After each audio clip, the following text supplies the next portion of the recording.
Efa vonina tanteraka ny tanàna Nosy Be andray ny filoha Andry Rajoelina sy ny mpikambana eo anivon'ny gouvernemanta androany alarobia no nanomboka ny gadona tany amin'ity Nosy kely avaratry Madagasikara ity ireo minisitra izay hiatrika ny filan-kevitry minisitra izay atao raha mipitso alakamisy ny filoham-pirenena mivady kosa dia ny andron'ny alakamisy mihitsy vao higadona any an-toerana efa nanomboka herinandro mahery izay no niomana tamin'ny fandraisana ny avy amin'ny mpanatanteraka ny manam-pahefana avy any amin'ny tapany avaratry Madagasikara iny toy ny tany Toliara dia izy ihany koa fitokanana foto-drafitr'asa asa fizarana fanampiana sy fiaonana amin'ny mponina ny Nosy Be mandritra sy fididiana ny filoham-pirenena ny Nosy Be ity izay hifarana ny 4 Mei izao.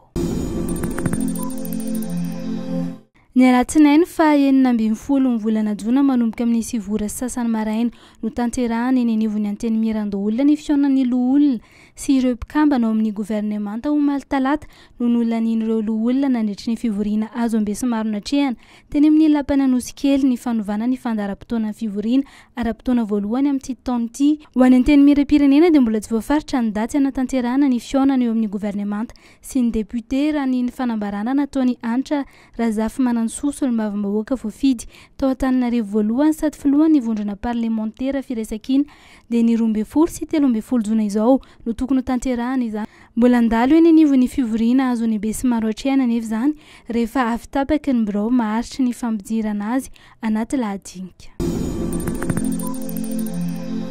Tsy misy fitrandrahana reny an-kibon'ny tany ka tsy hisy fiantraikany amin'ny tontolo iainana fa ny zava-dehibe dia ny fihetsika ataon'ny orinasa mpitrandraka amin'ny fanorenana ny fahasimbana. Io ny fanazavana no entin'ny ministry ny tontolo iainana sy ny fampandrosoana Lovanjafy Max Andonirina Fontaine manoloana ireo tsikera mikasika ny fitrandrahana fasy mainty izay ho ataon'ny Bazo Toliara ao Atsimo andrefana.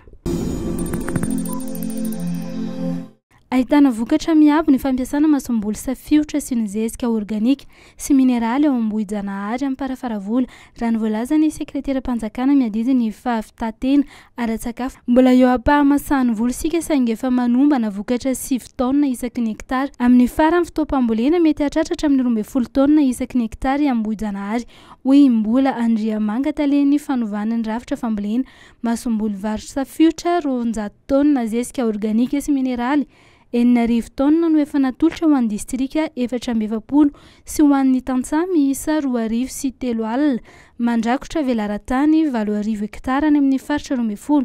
eto a Madagasikara hatramin'ny nanombohan'ny fandaharana asa vary safiotra tamin'ny febroary antatitra ity sekretera mpanjakana ity.